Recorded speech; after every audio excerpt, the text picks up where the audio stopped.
Hello everyone, thank you very much for watching this live event episode 2 from the Design Patterns in Java Applications series, and today we discuss MVC, a design pattern that you might know under the name of MVC, also called the Model View Controller. So the abbreviation MVC comes from Model View Controller, and it's one of the essential design patterns that you most likely use in all your applications, even though you might not know. This structural design pattern is our focus for today's episode. If you are watching the event live, don't forget that you have a live chat there, so you can ask me questions and start discussions in the live chat directly. If you are watching the event recorded, you can still ask questions in the comment section, and I will try to answer you as fast as possible in a comment or in the next episode, depending on your questions. So thank you very much for joining again.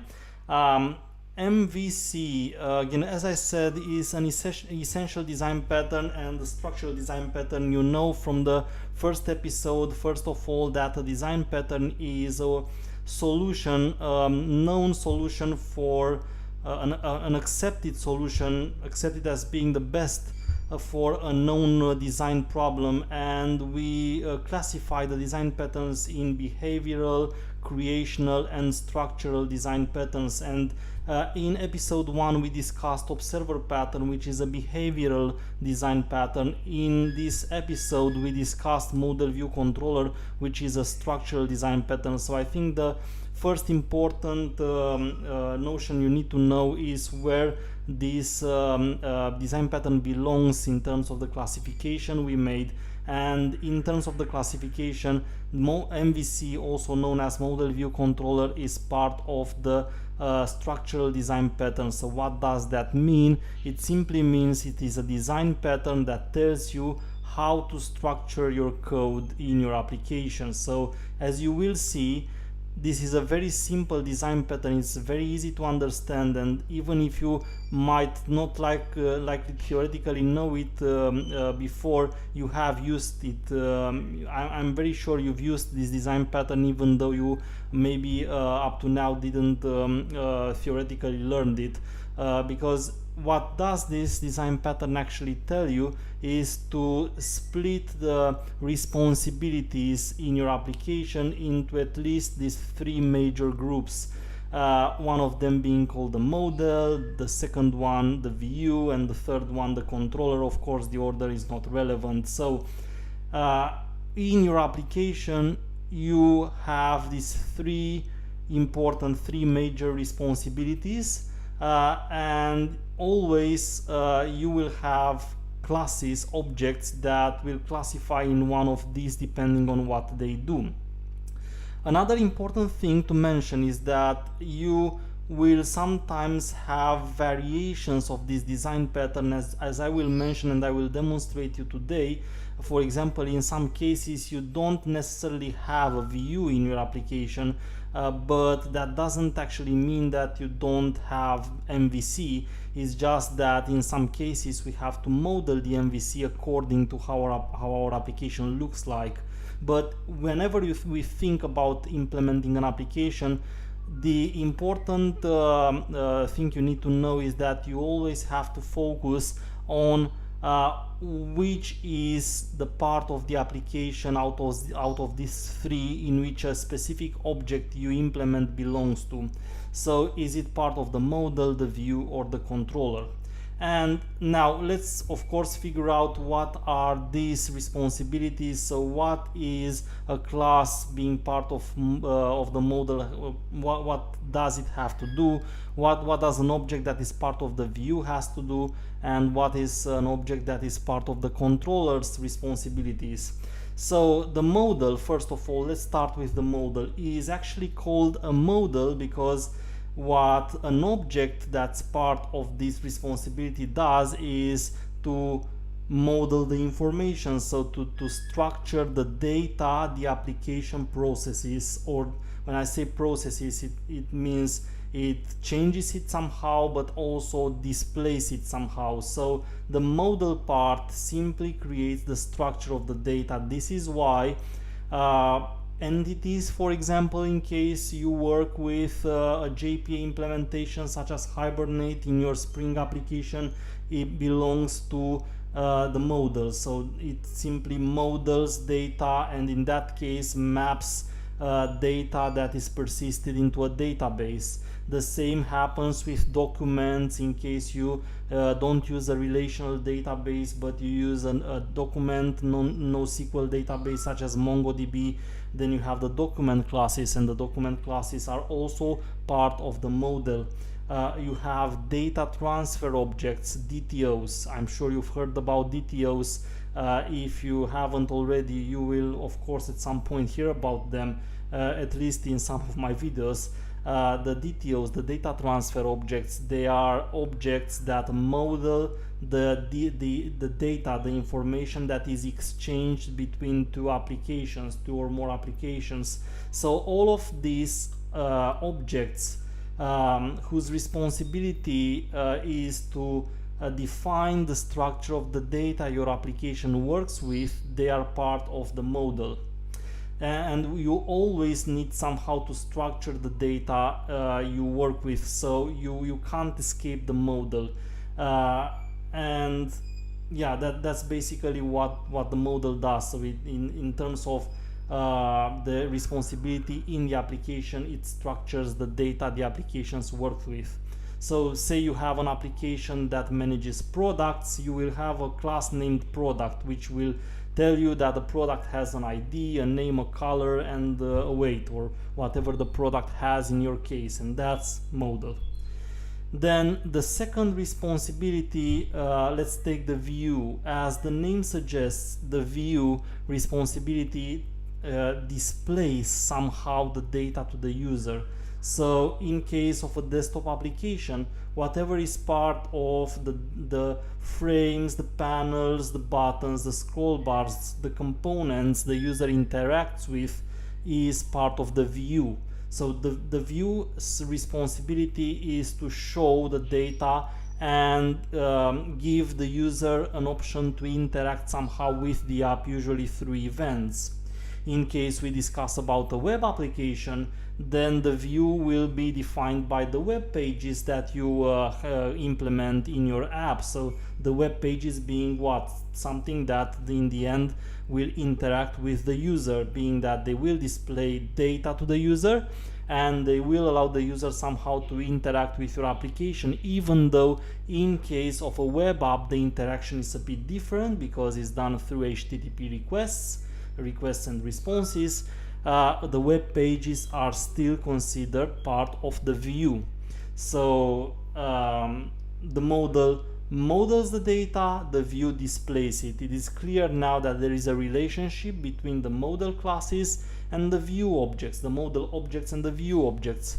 And of course the link between them is that the view somehow will display the model objects or part of the model objects, and will somehow allow the user to change information that is modeled using the modeled objects.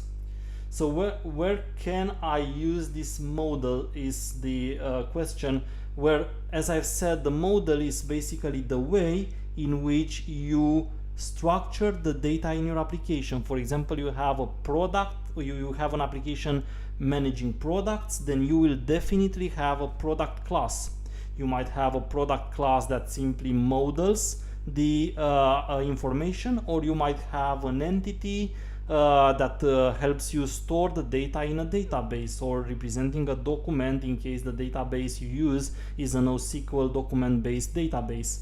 So you can't escape the model. You will use it whether you want or not, wherever you need to have to work with the data in your app. So maybe when you will see the example, that will be even easier for you to understand. So I'm starting now with a visual, but further, once we discuss the responsibilities and the relationship between them, then we will implement a couple of applications to to demonstrate these three responsibilities, and I chose to use a couple of applications because I want to implement both a web application as well as a desktop application, so that we can see the differences and where the objects belong to in each of these cases. Because again, whatever application you have, you will use somehow this MVC pattern to structure your code. Cool.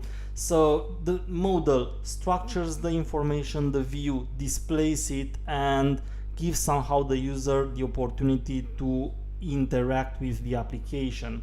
And then we have the third responsibility here, that's called the controller. So the controller is actually the functionality that processes somehow the data. Usually when you click a button or a link, in case we discuss about a web application, the request goes directly to the controller, and then the controller applies some kind of logic and processes the data structured by the model. So then the model is displayed. So usually you have the controller that has some responsibility of processing that functionality. The use cases, we name them very often when we implement applications, we say we have the use cases. So whenever the user uses the application somehow, we say that they act on a use case. So they click a button, for example, and then the action goes to the controller. The controller implements the logic that somehow might process the data.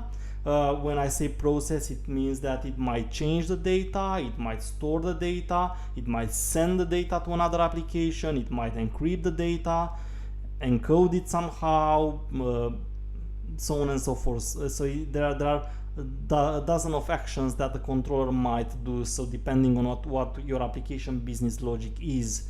And where you have this processing of the data, that's what we name the controller. Now, what I would like you to be aware of is that we don't only have in an application these three responsibilities and that's it.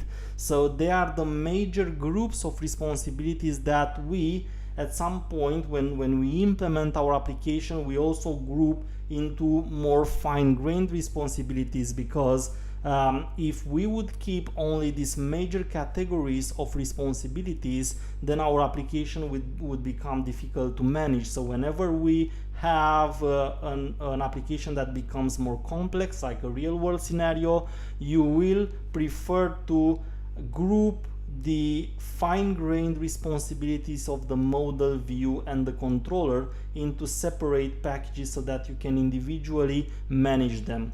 And let me give you some examples. So for example, when we discuss the controller, well, actually here we have and we use in different applications classes that we name a controller, but when I refer to controller in terms of MVC, I don't actually only refer to those classes that are named controller.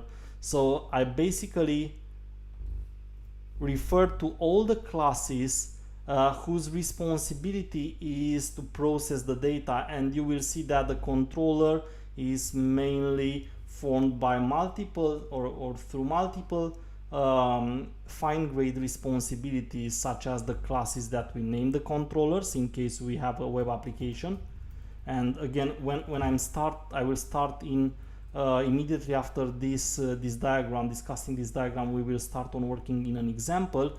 We have the controllers, which basically they are the objects that are first triggered by an action that comes from the view, but then usually the controllers, they only act as an interaction between the view and the functionality, the logic, which is in our case usually implemented in the services of the class. So the services being that fine-grained responsibility that refers to a specific business case in your application, and where you group only the logic that is particular to a business case of your application.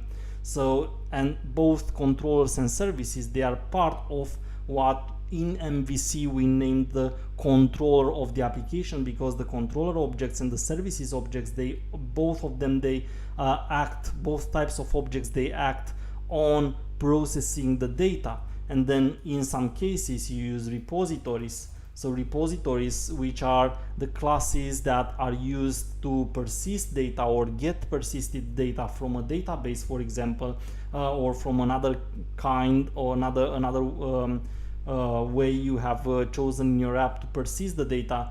A repository is basically always an object that we use to get and store data somehow, and this is still part of what we name in the MVC controller. So the major group of responsibilities is the controller, but I don't want you to make a confusion between what we call a controller in MVC and what we call a controller in an application, because otherwise you might simply compare an entire group of objects, so an entire group of responsibilities, of fine-grained responsibilities, with only one fine-grained responsibility. And that's a mistake that I find pretty often in people starting with implementing apps and trying to understand this MVC design pattern, is that if you search, for example, for an explanation over the web, you will find this nice diagram that presents you the model view and the controller, telling you what each of these are, but they don't tell you that basically they don't only represent an object or a group of objects. It's an entire group of other fine-grained responsibilities there. For example, proxies as well. So proxies, as we will discuss maybe later, because the proxy is also a different design pattern. In our case, in the case of the responsibility of an application, we call a proxy a class, an object that intermediates, that manages the communication with another application or another terminal endpoint of the system, and this is still part of what we call a controller. So that's one important thing that I would like to clarify before even going further. I don't want you to understand that the controller is only what we name the controller itself.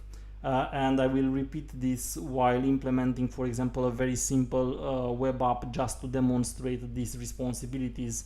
Again, in terms of the model, so remember that the model, maybe it would be a good thing to do the same here, enumerate some of the things that are part of the model, like as I previously said, but you know, writing remains easier, is that the model itself contains different fine-grained responsibilities depending on the application. So why are repositories not considered part of the model, since they deal with the data? They actually, you, Arnold, thank you for the question. It's a very good question, actually. So you said it yourself, they deal with the data, so they process the data. So since they work with the data, they don't represent the data themselves. They are part of the controller, because the controller is actually what manages, whatever manages data. So whatever object manages data somehow, even if it's changing it or storing it, is part of the controller. The model itself is only represented by the objects that model the data, that describe the structure of the data. So in this case, for example, data transfer objects, entities. When you write an entity, you don't have logic inside an entity, preferably. There are developers making the mistake of writing logic in a model class, but that's not according to what the best principles say. So don't do that yourself. So when you write a data transfer object, this is simply an object that tells you how a specific entity you work with looks like. It tells you how the product looks like, but it doesn't change the product somehow or stores the product somehow. It simply just tells you which are the attributes of the product. So you can use that to serialize it, deserialize it, have a structure for your data. The DTOs, the entities, the documents, they all represent part of the model. So they are simply classes which represent the structure of the data. They don't deal with the data. They only define its structure. They only define how it looks like. And then of course we have the view, which the view, depending on your application, you will observe that an application might even somehow miss this responsibility, because in case you have a web application where you implement as a separation of the front end and the back end, and you know that a lot of web applications today, they don't have anymore like it was in the past, and you find you find it very say not really often today, the situation where the backend directly provides the formatted data to be displayed by the browser. In today's web applications, we very often have a separation of the front end and the back end, and this separation is implemented like this. You have the back end, which simply provides some RESTful endpoints. These endpoints can be called and they return data, usually with their body or through the headers, depending on what data they have to provide. And usually the data is formatted somehow, like using JSON, a JSON approach. And then you have a framework on the front end. You implement like a separate app on the front end that runs in the browser using a framework such as Angular or React or Vue or whatever other frameworks we have, JavaScript frameworks we have today. And that application implemented with such JavaScript framework simply calls these endpoints and gets the data. So in that kind of an application, you can't say that the backend has a view anymore, is it? Because you don't have the representation of the data itself anymore on the backend side. So in that case, you will only have a model and the controller, and the endpoints basically which are part of the controller, they are directly called. So the view still exists, but is separated from your backend, and the view is now only the part of the front-end application that's implemented with Angular or React. So in that case, you will have a backend application that only has the model and the controller, and offers raw data, so unprocessed data, to the front-end application, which might have its own services, which means that itself will also be structured as a model view controller. So if you will take that React application or Angular application, you will see that the developers probably created some kind of an interfaces representing their models. So they somehow represented the structure of the data, that's the model. They might have services, so even though they get the data somehow processed from the server side, because usually it's better to have on the server side, to implement on the server side as much of the processing as possible, you might still have situations where logic is implemented on the front end side, and so they have services for that, so that's the controller. And of course they will have the HTML documents, the HTML, CSS, whatever documents, where they have the view, so that's the view in their case. So see, even in that case, we can say that the application is structured as an MVC. But in case of the backend, the view will miss, because you will only have the controller and the model, so the view has been externalized to the front-end application. So depending on your application, if it's a desktop one, in the view here you will have all the frames, buttons, components that allows the application to display the data to the user and allows the user to interact with your application. If it's a web application, then you have the web pages here. If you have such an application where the web pages are created at the backend side, like for example, I will show you now an application that you implement with, say, Timeleaf. So that could be a case. So I won't implement a full app. I'm only concerning now, so I will create a new project, but I want you to focus strictly on the structure of the classes, not on the functionality itself, because that's what we discuss in this stream. If you want a stream or a tutorial where I explained how, for example, Spring Web Apps are implemented. I have a separate series on the same channel that you can access for free, where I have discussed in detail Spring Apps. So I do rely on that one, not on this one, and let's on this one focus strictly on the design patterns. So that's why I will say here design patterns, and I will say E1 from episode 1, but then I will say an _1 as well, just because I want to implement for you two different approaches so that you can see these both approaches most likely cover all the cases in which you'll find MVC in real world scenarios. So I hope that by implementing this you will be aware of everything you need. So let me create a simple Spring app using Spring Web and Timeleaf, and that should be enough for my demonstration for the moment. So I'll create this application. Wait a bit for the Maven to download all the dependencies, I guess. So resolving my dependencies, and then let's take a look on how we structure the code. So let's just imagine, for the sake of our example, that we have an application managing products. It's a very simple example, so it allows us to simplify as much as possible the business case and focus only on MVC, and that's basically what I want from you. Focus on the MVC in this episode.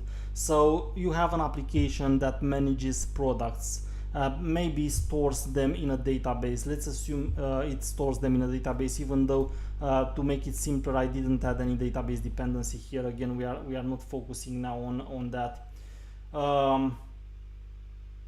Will you cover that? What were we using prior to MVC? I'm not sure I understand the question, Bala. Maybe you want to detail a bit on it, because I'm not aware if we were actually using something before MVC. So these design patterns, they appeared with time. When people, developers before these design patterns, they were actually using whatever their head could produce. So there is not something that we were using before MVC. So either I don't understand your question, maybe you want to rephrase it. Either my answer is we didn't actually use something before MVC. It doesn't make sense for me. Yeah, sorry for that. So what I'm doing now, so what I will be doing now, for example, here I'm creating a package and I want to represent the product somehow. So what is this product, what is this class, that this object that allows me for my application describe what a product is? Well, this is a model. Very often models are represented by POJOs, plain old Java objects that simply have attributes, constructors, getters and setters. So that's why even in case of, for example, entities or documents for your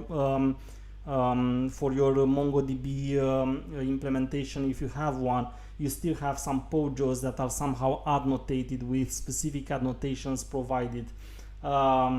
Yeah, most likely spaghetti code. That's what they were using. Basically, this is part of the history of software development, is that principles such as the solid principles, dry keys, the design patterns, anti-patterns, code smells, these are stuff that we have learned with time. So it took us 10-20 years. Java has 25 years now, and that's why if you will ever have the mischance to work on an old application, you will see that an old application is basically very difficult to maintain, just because, and it's not the fault of the developers. Never think that when you work on an application, I've seen a lot of developers working on old applications and blaming their predecessors about how the code looked like. But the idea is that if that application started to be coded in 95 2000, then it's not their fault. It's not like you have now the design patterns and the principles that have been throughout the time they have been discovered and discussed and so on. You have then on your plate, you learn them and you use them, but at that time they didn't have them, so it's not their fault. That's what they could do at that time. Yeah, the model is simply either, if it's entities, documents, simply DTOs, it's most likely POJOs. So I will say products here, and I will simply just implement it very fast, just saying private int ID. We have an ID, and then we have a name, and maybe we have a color, whatever. Yeah. So what we do in the model is, we, as the name suggests, we model the data, we model the information. And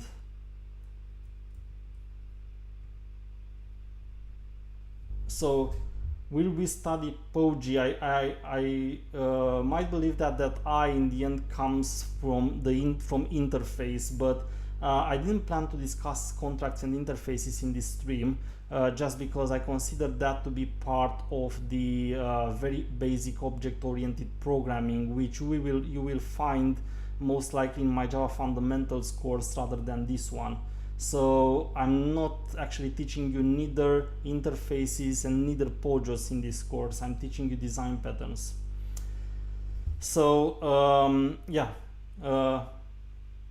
In this case, simply, yeah, you have created a model, and then the next thing you will do is you will create a controller, isn't it? So we usually call it controller, but remember what I've told you earlier is that the controller is in this case the fine-grained controller responsibility, and besides the controller itself, which in case of a web application such as this one is the class where we define the endpoints, whenever we implement an application with some kind of a logic, the logic doesn't go into this fine-grained so-called controller, it goes into the services. In terms of MVC, both the controller objects and the service objects and the repository objects and whatever other objects we have, they are part of the controller group of responsibilities of MVC. So if I say here I implement the product controller, which will be, in my case, say it's just a controller class. We usually annotate it with that controller in case of Spring, and then you have public string, my main, this would be my main page, and then I use get mapping or request mapping, whatever you want, to map it to the root.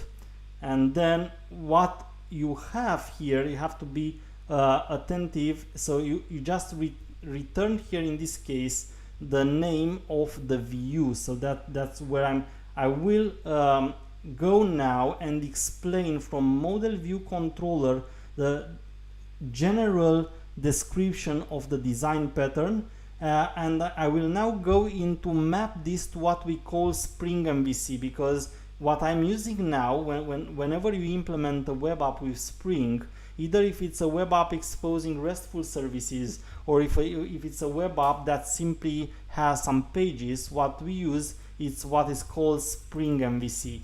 So Spring MVC, that MVC comes from model view controller, and it's the implementation of the from Spring, the implementation over MVC that allows you build a web application. And I want you to explain what and how does Spring MVC sees the model, what is the model, the view, and the controller in this application precisely. Now, when we implement such a web application with Spring, so you will have classes that model somehow whatever you work with, and then you will even have services that will implement logic. I won't implement any logic here. I'm only writing the service class for the sake of our demonstration. So again, I'm telling you again, I'm not teaching you here to implement web apps with Spring. I did that already in a separate stream you can find. I'm just creating the structure of the app here to tell you what and where the MVC relies inside this application. So you have the controllers and you have the services and you might have repositories. So remember from our discussion, the controllers, services, repositories, proxies and so on, they are all part of what in MVC is called a controller. In case of our Spring MVC, you even find here something that's hidden and you don't see Stride in your app, but it exists. It's called a servlet. So a servlet is the interface between the say HTTP way of communication between a client and the web server and your Java application. So the servlet is somehow the object that translates the HTTP request from the client into objects to your Java application, and the other way around, objects of your Java application into an HTTP response that will be sent back to a client. And this exists in your app. Is just that in this case we don't configure it, because what I'm using here is a Spring Boot project, and Spring Boot is smart enough to configure that servlet for me, that servlet that is actually called a dispatcher servlet for me, just because I have added this dependency. Again, I don't want to go very deep into Spring apps here, so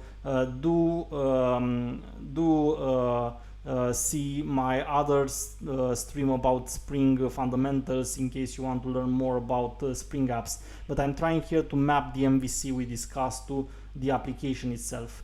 So now what I have here, this one plus the servlet that is configured by Spring MVC, by Spring Boot, and is part of the Spring MVC, they are all part of what we have here, the controller. Now the controller has a relationship with the view. So now here in the controller, I will actually tell what is the view the app has to render and send back in an HTTP response to the client. And in this case, I simply return the name, and then I have somewhere here in the templates folder create that HTML file. In my case, I named it main HTML, and here you can use, for example, in my case, I can use timelift to map whatever the controller sends. So a very interesting thing here is that the controller renders the view and sends it to the client as an HTTP response. So the data that's basically represented by the model, structured by the model classes, after processing it will be rendered into a view, and that view will be sent back. And this is how MVC works in case of Spring MVC. And in case of a web app, I would like not to generalize to Spring MVC, because mostly any framework that uses that you can use to implement web applications, it uses the same approach to implement the MVC design pattern. For example, you might have worked with JSF, Java Server Faces. So if you worked with JSF, you will basically find that JSF implements a model view controller that is pretty similar to what we discuss here. So what you will basically see is that the Spring MVC actually has its own representation of the model, because it has somehow to render the object, and you don't know from the framework level, you don't basically know that you will have a class named product. So usually when you send data to the view to be rendered, you use this model parameter here that will have somehow to map and use the data that you've modeled yourself in your application. So for example, say I want to send to the view an attribute that's called product. So I have a product somehow that I took from the database. Say this product is something I retrieved from a database. then what I will do is I will have to put it as an attribute on this model object as recognized by as it is recognized by Spring MVC. So here say name, and then I get the name of the product, or I can simply directly send the whole object. So that's basically the way Spring MVC understands the models, and you will have to map the model of your application, the way you structure your application, to the model that Spring MVC understands, so that in the end Spring MVC will render the information you send through its model attribute into the page directly.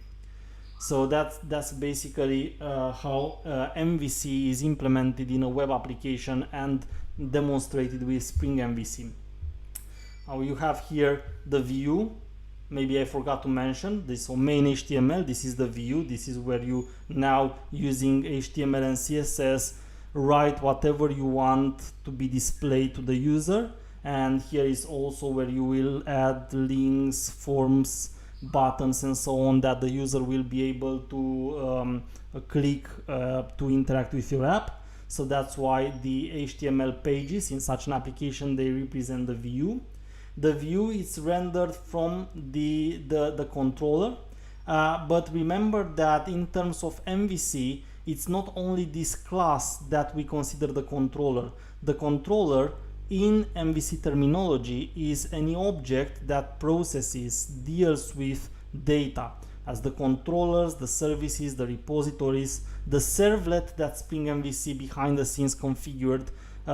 So this is everything that's part of the controller of the MVC. And then of course you will have model, which is any class such as the product that models, structures the data our application uses, or the object model provided by Spring, which Spring uses to structure the data and understand the structure of the data the way it will be then rendered with the page. So any kind of object that models data, structures data in a way so that the app knows how the data looks like, it's what we call a model. And this is basically how MVC looks like in a web application. Let's also open a different project and discuss a bit how MVC looks like in a desktop application. So in that case, I think I can only use a simple Java project for that, because I'm not going to use any kind of dependency, and I'm going to call it design patterns E2_2, which is the second example of the second episode, and I will open it in a new window.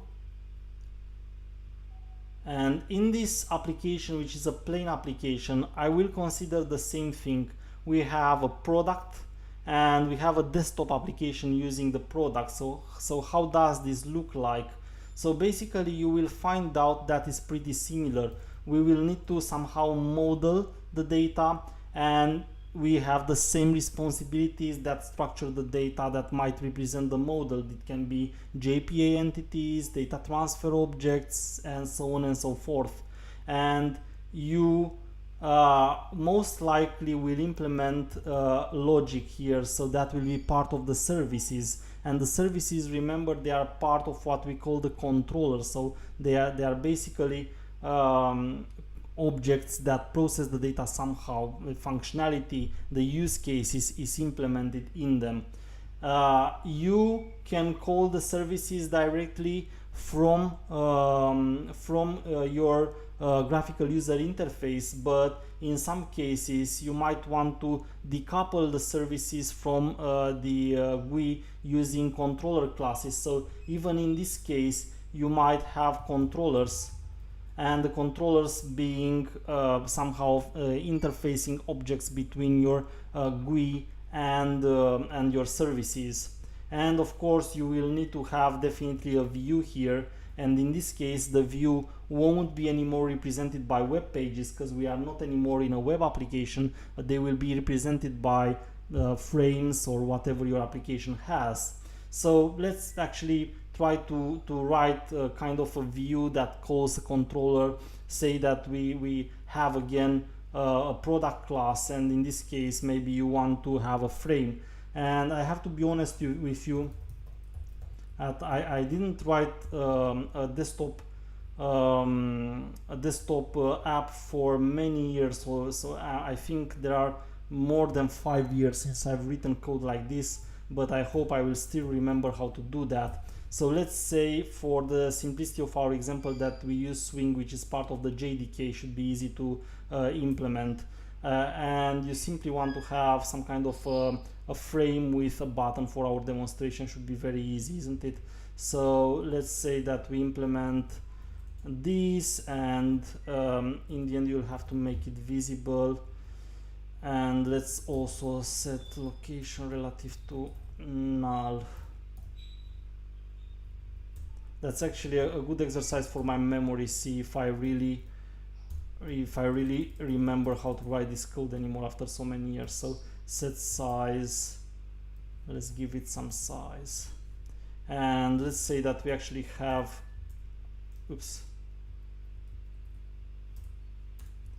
have a button that you want to be able to click, and that's where I will go back a bit to our observer pattern from the previous episode. So say this is my OK button, whatever that is, and that I will instantiate here. Say OK button, and I'm going to add this OK button on the frame, and I'm going to also set a flow layout to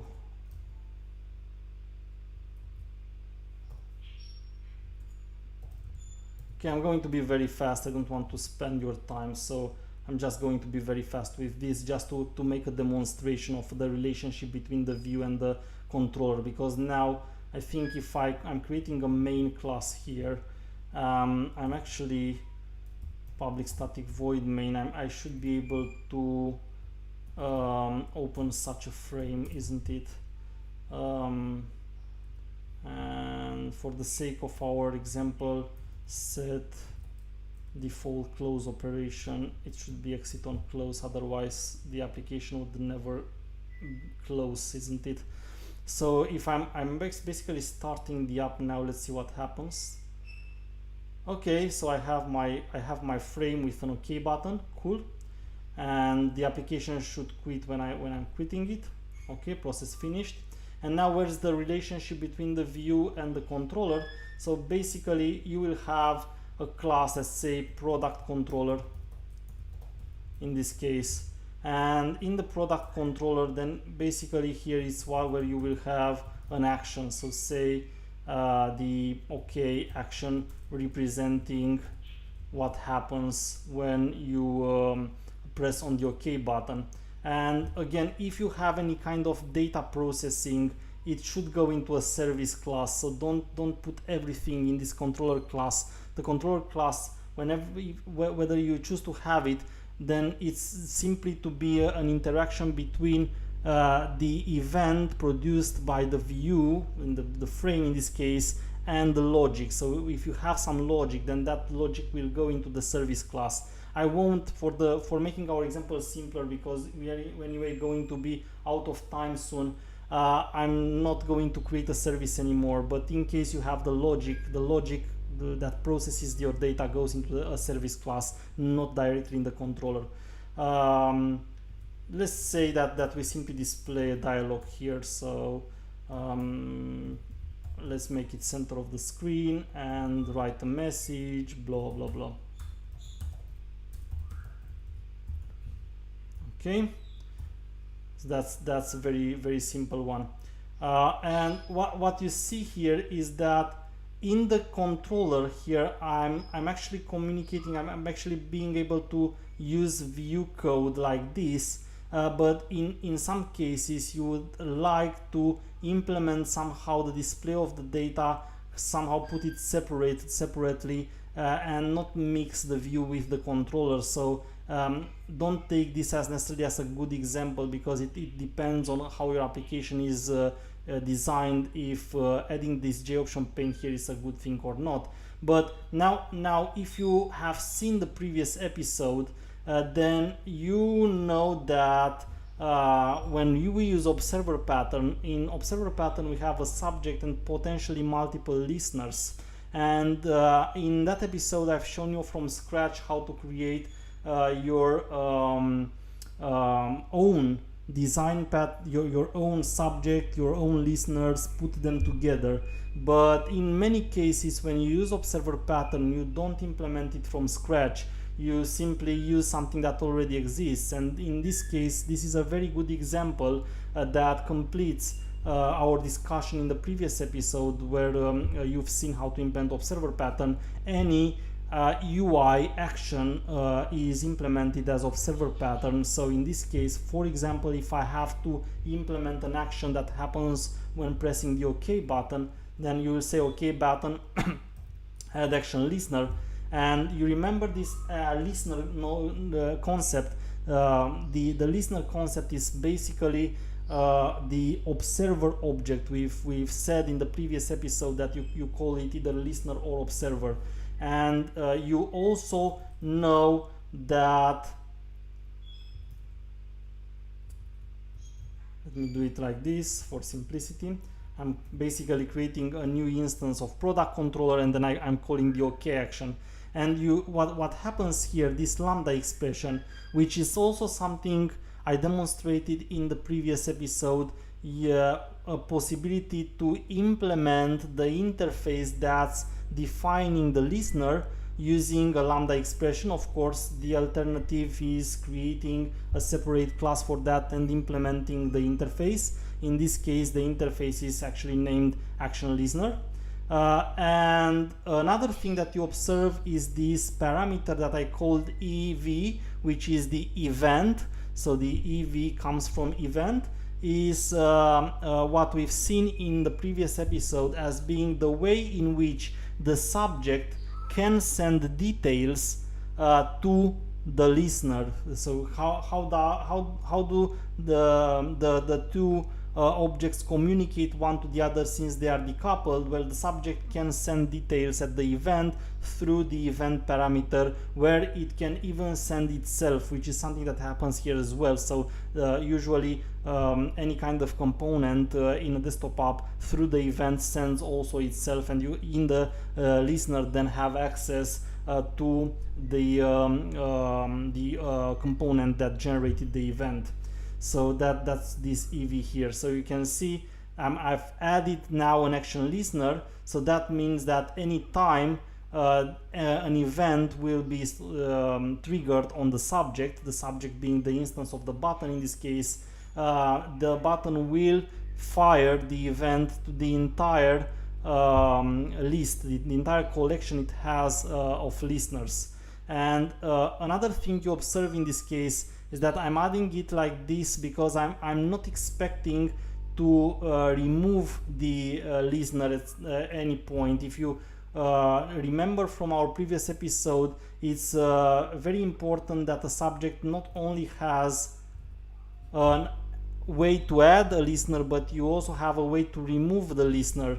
And in this case, of course, the components fulfill very well the observer pattern design pattern here. It's implemented properly and you have a remove.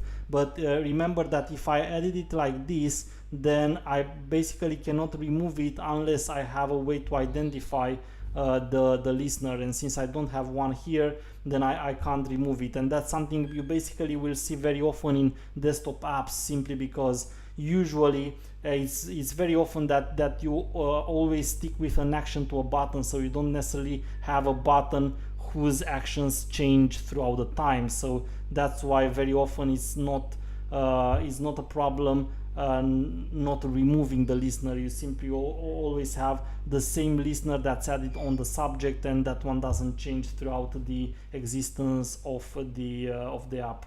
And yeah, let's try to demonstrate it. So you see the VU basically calls the controller, and then you see here blah blah blah, which is our implementation. Yeah, this is basically how MVC looks like in case of a desktop app. So we've seen how it looks like and how the objects of different responsibilities fit inside a web app, and now you see how they look like in a desktop application as well. Is this MVC pattern somehow related to domain-driven design?